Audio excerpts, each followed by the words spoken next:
सभी परिजनों को मेरा प्रणाम। आशा करती हूँ मेरे सारे ही परिजन स्वस्थ व प्रसन्न होंगे। आजकल हम स्वाध्याय कर रहे हैं परम पूज्य गुरुदेव की पुस्तक हमारी वसीयत और विरासत का। इसमें अब तक 26 वीडियोस बन चुकी हैं और आज की ये वीडियो इसकी 27वीं वीडियो है। पिछले अध्याय में गुरुदेव ने बताया कि हमें अब नियंता ने 5 कार्य अपने इन अंतिम समय में करने के लिए कहा है। उसमें से 2 कार्य कौन से थे जिसका निर्देश गुरुदेव को मिला था वो मैं पिछली वीडियो में बता चुकी हूँ। तीसरे कार्य से इस वीडियो की हम शुरुआत कर रहे हैं, तो चलिए शुरुआत करते हैं। तीसरा कार्य 1,00,000 अशोक वृक्षों का वृक्षारोपण। वृक्षारोपण का महत्व सर्वविदित है।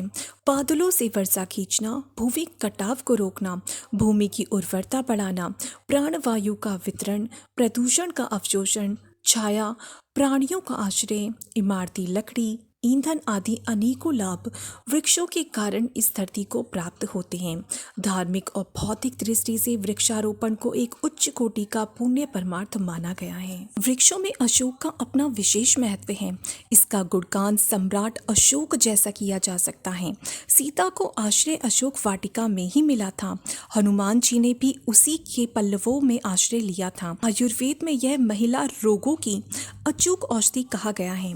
पुरुषों की बलिष्ठता और प्रखरता बढ़ाने की उसमें विशेष शक्ति है। साधना के लिए अशोक वन के नीचे रहा जा सकता है। शोभा तो उसकी असाधारण है ही। यदि अशोक के गुण सर्वसाधारण को समझाए जाएं तो हर व्यक्ति का अशोक वाटिका बना सकना न सही पर घर आंगन अड़ोस पड़ोस में उसके कुछ पेड़ तो लगाने और पोसने में समर्थ हो ही सकते हैं। 1,00,000 अशोक वृक्ष लगाने का संकल्प पूरा करने में यदि प्रज्ञा परिजन उत्साहपूर्वक प्रयत्न करें तो इतना साधारण निश्चय इतने बड़े जन समुदाय के लिए तनिक भी कठिन नहीं होना चाहिए। उसकी पूर्ति में कोई अड़चन दिखती भी नहीं है। उन्हें देवालय की प्रतिष्ठा दी जाएगी। बिहार के हजारी किसान ने 1000 आम्र उद्यान निज के बलबूते खड़े करा दिए थे, तो कोई कारण नहीं कि 1,00,000 अशोक वृक्ष लगाने का उद्देश्य पूरा ना हो सके। इनकी पौध शांति कुंज से देने का निश्चय किया गया है और हर प्रज्ञापुत्र को कहा गया है कि वह अशोक वाटिका लगवाने में किसी प्रकार की कमी न रहने दे। उसके द्वारा वायु शोधन का होने वाला कार्य शाश्वत शास्त्र संबंध यज्ञ के समतुल्य ही समझे। अग्निहोत्र तो थोड़े समय ही कार्य करता है, पर यह पुनीत वृक्ष उसी कार्य को निरंतर चिरकाल तक करता रहता है। चौथा कार्य हर एक गांव एक युग तीर्थ बने, जहां श्रेष्ठ कार्य होते रहते हैं। उन स्थानों की अर्वाचीन अथवा प्राचीन गतिविधियों को देखकर आदर्शवादी प्रेरणा प्राप्त होती रहती है। ऐसे स्थानों को तीर्थ कहते हैं। जिन दर्शनीय स्थानों की श्रद्धालु जन तीर्थ यात्रा करते हैं, उन स्थानों एवं क्षेत्रों के साथ कोई ऐसा इतिहास जुड़ा है जिससे संयमशीलता सेवा भावना का स्वरूप प्रदर्शित होता है। प्रस्तुत तीर्थों में कभी ऋषि आश्रम रहे हैं, गुरुकुल आरण्यक चले हैं और परमार्थ संबंधी विविध कार्य होते रहे हैं। इन दिनों प्रख्यात तीर्थ थोड़े ही हैं। वहाँ पर्यटकों की थकापेल भर रहती है। पुण्य प्रयोजनों का कहीं अता पता नहीं है। इन परिस्थितियों में तीर्थ भावना को पुनर्जीवित करने के लिए सोचा यह गया है कि भारत के प्रत्येक गांव को एक छोटे तीर्थ के रूप में विकसित किया जाए। ग्राम से तात्पर्य यहाँ शहरों में द्वेष या उपेक्षा भाव रखना नहीं है, वरन पिछड़ेपन की औसत रेखा से नीचे वाले वर्ग को प्रधानता देना है। मातृभूमि का हर कण देवता है, गांव और झोपड़ा भी। आवश्यकता इस बात की है कि उन पर छाया पिछड़ापन धो दिया जाए और प्रवृत्तियों की प्रतिस्थापना की जाए। इतने भर से वहाँ बहुत कुछ उत्साहवर्धक, प्रेरणाप्रद और आनंददायक मिल सकता है। हर गांव एक तीर्थ योजना का उद्देश्य है ग्रामोत्थान, ग्राम सेवा, ग्राम विकास। इस प्रचलन के लिए घोर प्रयत्न किया जाए और उस परिश्रम को ग्राम देवता की पूजा माना जाए। यह तीर्थ स्थापना हुई जिसे स्थानीय निवासी और बाहर के सेवा भावी उद्बोधन करता मिलजुल मिलजुल कर पूरा कर सकते हैं। पिछड़ेपन के हर पक्ष से जूझने और प्रगति के हर पहलू को उजागर करने के लिए आवश्यक है कि गांवों की सार्थक पद यात्राएं की जाएं, जनसंपर्क साधा जाए और युग चेतना का अलख जगाया जाए। हर गांव को एक तीर्थ के रूप में विकसित करने के लिए तीर्थ यात्रा टोलियां निकालने की योजना है। पद यात्रा को साइकिल यात्रा के रूप में मान्यता दी है। 4 साइकिल सवारों का एक जत्था पीले वस्त्र धारण किए, गले में पीला झोला लटकाए, साइकिलों पर पीले रंग के कमंडल टांगे प्रवास चक्र पर निकलेगा। यह प्रवास न्यूनतम 1 सप्ताह के, 10 दिन के, 15 दिन के अथवा अधिक से अधिक 1 माह के होंगे, जिनका निर्धारण पहले ही हो चुका होगा। यात्रा जहां से आरंभ होगी एक गोल चक्र पूरा करती हुई वहीं समाप्त होगी। प्रातः काल जलपान करके टोली निकलेगी।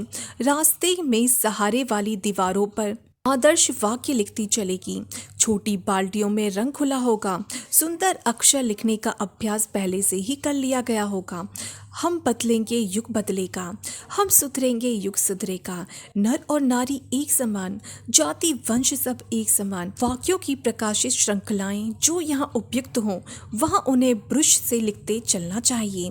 रात्रि को जहाँ ठहरना निश्चय किया हो वहाँ शंख घड़ियालों से गांव की परिक्रमा लगाई जाए और घोषणा की जाए कि अमुक स्थान पर तीर्थ यात्री मंडली के भजन कीर्तन होंगे।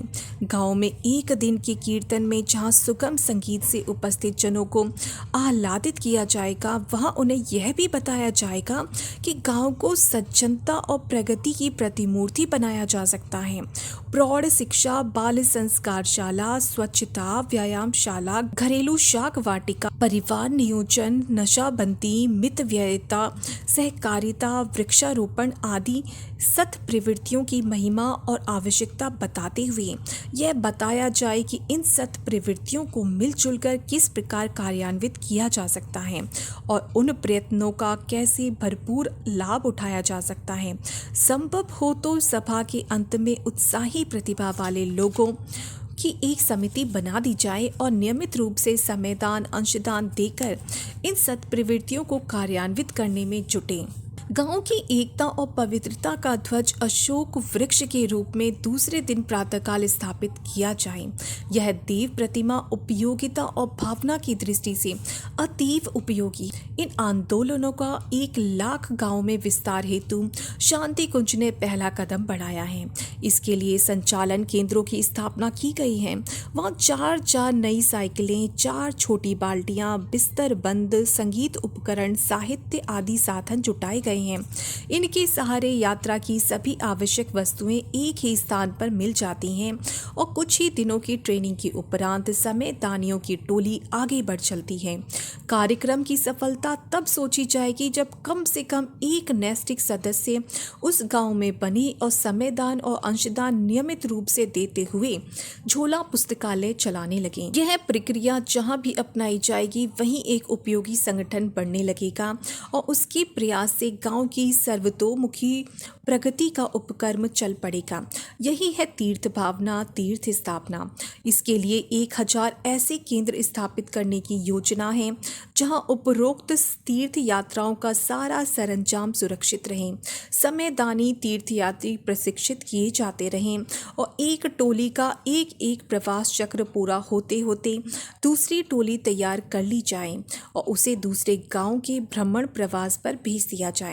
सोचा गया है कि 50-50 मील चारों दिशाओं में देखकर एक तीर्थ मंडल बना लिया जाए। उसमें जितने भी गांव हो उनमें वर्ष में 1 या 2 बार परिभ्रमण होता रहे। देश में 7 लाख गांव हैं, पर अभी वर्तमान संभावना और स्थिति को देखते हुए 1 लाख गांव ही हाथ में लिए गए हैं। 24 लाख प्रज्ञा परिजन 1 लाख गाँव में बिखरे होंगे। उनकी सहायता से यह कार्यक्रम सरलतापूर्वक संपन्न हो सकता है। इसके बाद वह हवा समूचे देश को भी अपनी पकड़ में ले सकती है। क्रमिक गति से चलना और जितना संभव है उतना तत्काल करते हुए आगे की योजना को विस्तार देते हुए चलना, यही बुद्धिमत्ता का कार्य है। पांचवा कार्य 1 लाख वर्ष का समय दान। जितनी विशालकाय एवं बहुमुखी युग परिवर्तन की कल्पना की गई है, उसके लिए साधकों की तुलना में श्रम सहयोग की कहीं अधिक आवश्यकता पड़ेगी। मात्र साधनों से काम चला होता तो अरबों खरबों खर्च करने वाली सरकारें इस कार्य को भी हाथ में ले सकती थीं। धनी मानी लोग भी कुछ तो कर ही सकते थे, पर इतने भर से काम नहीं चलता।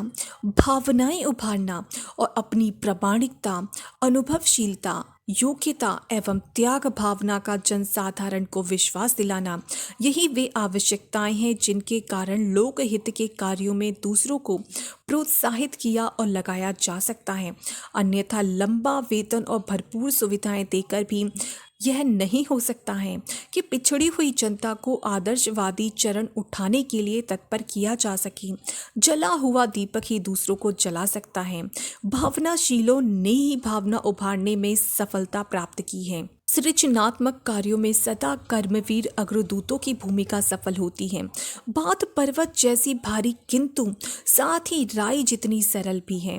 व्यक्ति औसत नागरिक स्तर स्वीकार कर ले और परिवार को स्वावलंबी सुसंस्कारी बनाने भर की जिम्मेदारी वहन करे तो समझना चाहिए कि सेवा साधना के मार्ग में जो अड़चन थी सो दूर हो गई। मनोभूमि का इतना सा विकास परिष्कार कर लेने पर कोई भी विचारशील व्यक्ति लोक सेवा के लिए युग परिवर्तन हेतु ढेरों समय निकाल सकता है। प्राचीन काल में ब्रह्मचारी, वानप्रस्थी और सदग्रस्त ऐसा साहस करते और कदम उठाते थे।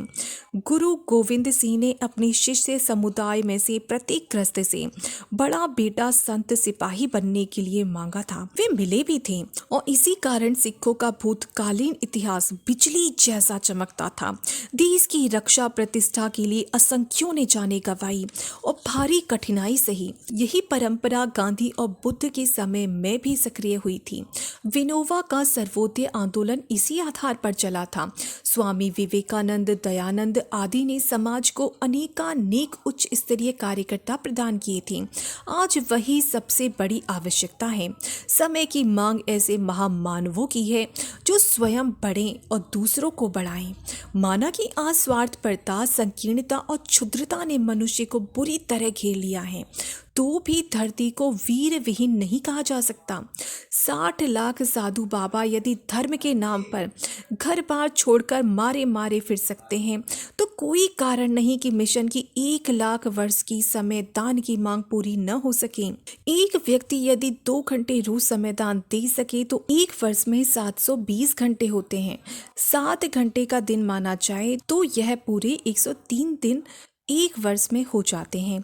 यह संकल्प कोई 20 वर्ष की आयु में ले और 70 का होने तक 50 वर्ष निभाए तो कुल दिन 5000 दिन हो जाते हैं, जिसका अर्थ हुआ प्राय 14 वर्ष।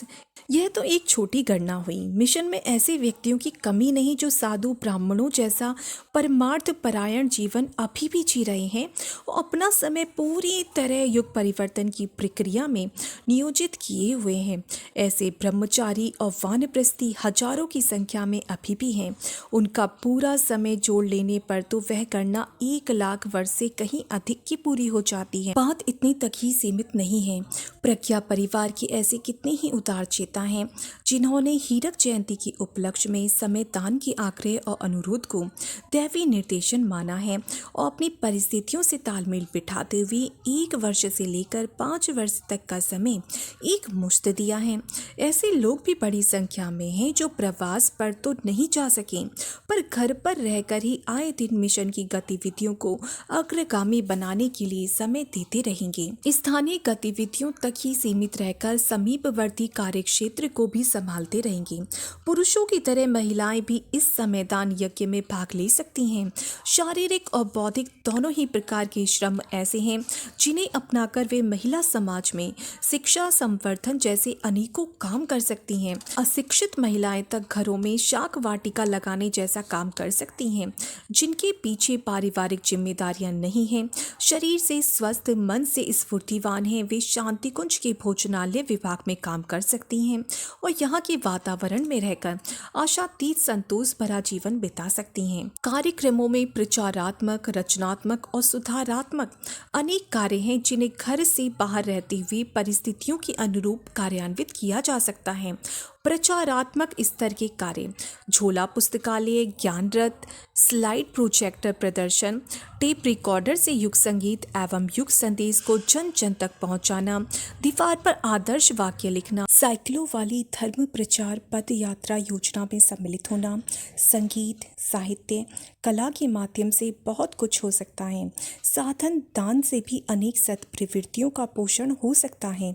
रचनात्मक कार्यों में प्रौढ़ शिक्षा, पुरुषों की रात्रि पाठशाला, महिलाओं की दोपहर की पाठशाला, दूसरा बाल संस्कारशाला, तीसरा व्यायामशाला, चौथा स्वच्छता संवर्धन, पांचवा वृक्षारोपण आदि।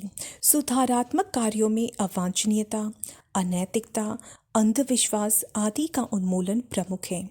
जातिगत ऊंच नीच, पर्दा प्रथा, दहेज, फैशन के नाम पर अपव्यय, बाल विवाह, बहु प्रजनन आदि के उन्मूलन में सामर्थ्य भर प्रयत्न करना। इसके अतिरिक्त शारीरिक, मानसिक, आर्थिक, पारिवारिक, सामाजिक, धार्मिक, सांस्कृतिक, साहित्यिक क्षेत्रों से संबंधित अनेक कार्यक्रम हैं जिन्हें कार्यान्वित करने के लिए हर क्षेत्र और हर स्थिति में गुंजाइश है, जिन्हें नवसृजन के लिए समय देना है। उन्हें अपनी योग्यता एवं परिस्थिति के अनुरूप कोई काम चुन या पूछ लेना चाहिए। यह सभी कार्य प्रगति, प्रयास, समयदान से संबंधित हैं। एक व्यक्ति का 1,00,000 वर्ष का समय यह सुनने कहने में बहुत अधिक प्रतीत होता है, किंतु जब सब परिजन मिलजुल कर इसकी पूर्ति करने पर कटिबद्ध होते हैं तो हर परिजन के हिस्से में थोड़ा ही आता है। तो ये था आज गुरुदेव का प्रवचन कि उन्हें कौन कौन से 5 कार्य करने हैं, और अभी इसमें 4-5 वीडियो शायद और बन जाएंगी। फिर हमारी ये पुस्तक जो है, हमारी वसीयत और विरासत पूरी हो जाएगी। और मैं आपको बता दूं, जो परम वंदनीय माता जी की जीवनी है, महाशक्ति की लोक यात्रा, वो भी मेरे चैनल पर उपलब्ध है। अगर आप उसे सुनना चाहें तो आप उसे सुन सकते हैं। आपको बहुत सारी ऐसी चीज़ों का पता चलेगा जिनके बारे में आपको पहले नहीं पता था। तो आज के लिए इतना ही। आशा करती हूँ मेरे सारे ही भाई बहन कुछ ना कुछ कार्य तो गुरुदेव का अवश्य ही कर रहे होंगे। नहीं कर रहे हैं तो करना शुरू कर दीजिए। सभी को प्रणाम। जय गुरुदेव, जय श्री राम।